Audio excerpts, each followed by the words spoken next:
see. Okay, hello, welcome everybody. Had a little technical difficulty. I was really trying to do it. So let me start out by saying Akwaba. Just like if we were in Ghana. Akwaba is welcome.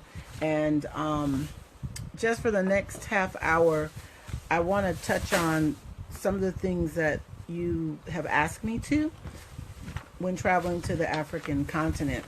So I say the first thing that you should do when traveling, when deciding if you want to travel to Africa, is decide where you want to go. That's important because you need to learn a little bit about that particular country. You need to learn a little bit about the culture and the fascinating things that you'll see there. Hi. Oh, I see. Okay, I see Jeff. I see Bree. Welcome. So, like I was saying, you want to learn something about the particular country that you decide on traveling to. So the next thing you need to think about is what type of experience do you want to have?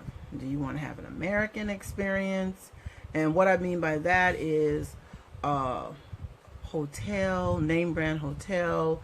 Some people are 4 and 5 star people and that's just what they want. Or do you want to actually have a local experience? Immerse yourself in the culture.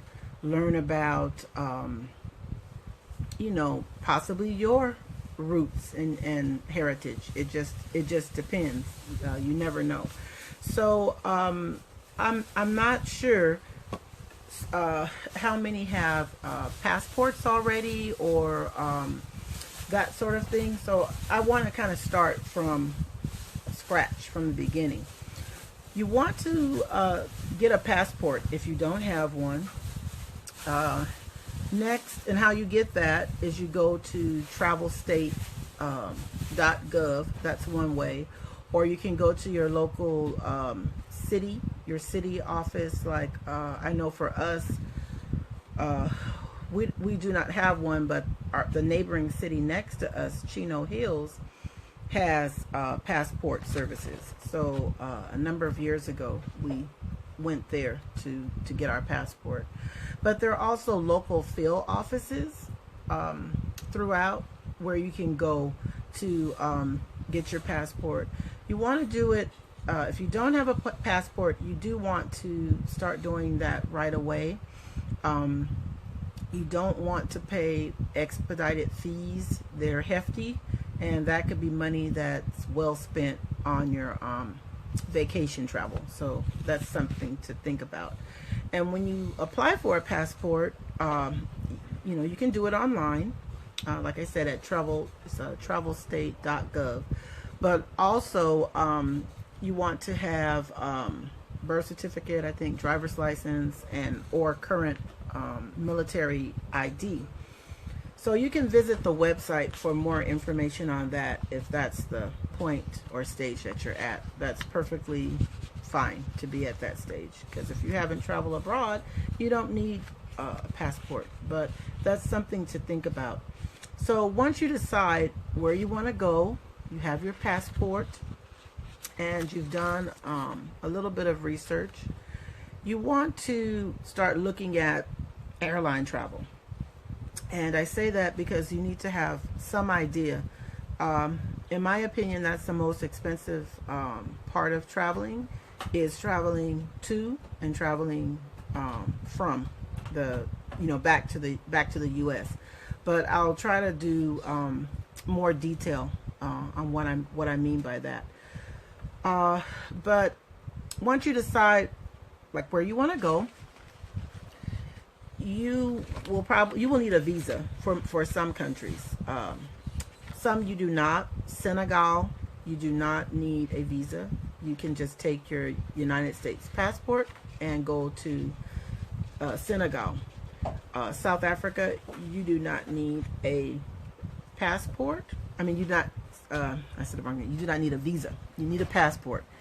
But you show up with your passport. So Senegal and South Africa, you don't need a visa. The visa, you can get a multiple entry visa for most countries, or you can get a single entry. The multiple entry visa allows you to travel to and from that country multiple times. We usually like to get a multiple entry because most times we're traveling to neighboring countries, or we're traveling to in and out of the country. So it's good to get it if you think that you will travel to more than one country.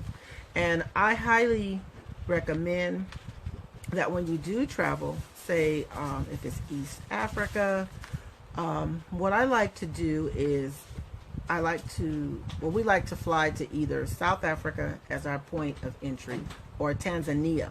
We did Tanzania over the summer, and Tanzania is so beautiful. I don't know if you saw some of the beautiful pictures that I put up. It's a tropical paradise. We actually flew straight into Zanzibar on Ethiopian Airlines, and that cost like one way $789, and we flew on Ethiopian Airlines, and that's kind of how we do it. We rarely book round trip. It's very expensive, and it's not really necessary for you to book, or for me to book round trip, because I'm going to more than one country. I'm going to different part of the continent, because Africa is very large.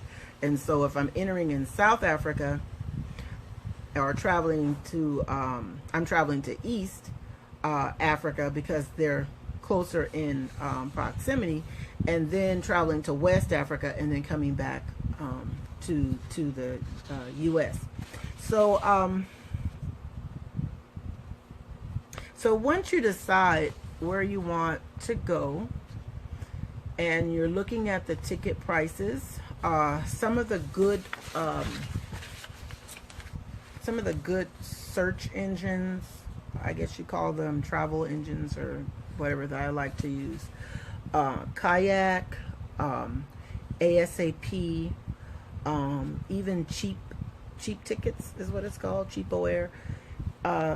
Sometimes, depending on which country you're going to, certain search engines will have tickets and ticket information for those countries. Sometimes you will run into where it says, oh, we can't book for traveling to that region. But Kayak is very good for finding good rates on your air travel, and so is ASAP. The next thing I was thinking about, when you're traveling to the African countries, I know once on the continent, I like to use African airlines, different African airlines like Rwanda Air, Kenyan Air, Ethiopian Air. We actually flew Ethiopian Air from the U.S. For our past trip over the summer, and we had a layover, brief layover. Well, we had a couple of layovers. That's probably why the ticket price was so good. If you're able to, hi Gina, hi T. That's why we were able to get that good rate, because sometimes if you don't mind having several layovers, you'll do fine. Sometimes layovers can turn into mini vacays within your vacation and enrich your experience. Let me give you an example.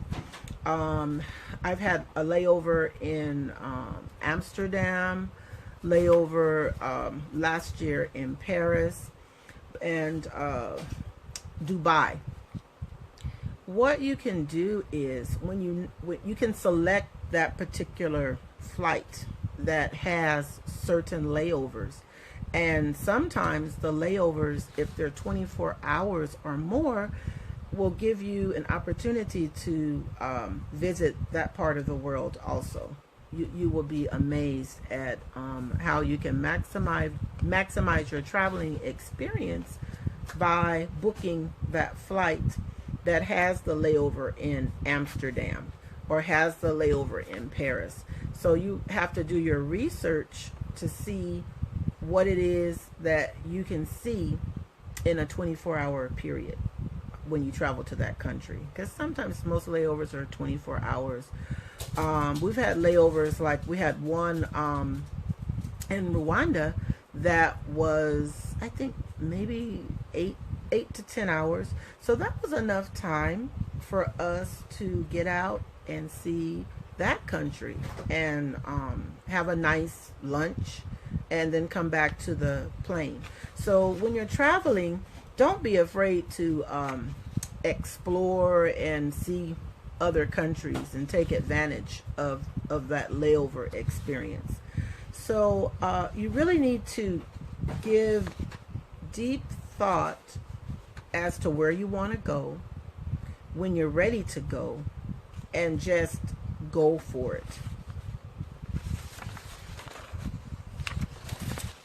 So the next thing, and I didn't get many questions beyond that about African travel, but I know that I like to check out different hotels and on TripAdvisor, because they give, and I also give a lot of reviews myself on TripAdvisor, and I find that it's a credible site for telling you how places are worldwide, because it's people are not paid when you give your review, so you find pretty good reviews on TripAdvisor. So basically, like I was saying at the beginning, if you have your passport, that's good. If you don't, that's still good. You just plan in advance and get that passport. And I said that you could get it from travelstate.gov or a local field office, or your city office will have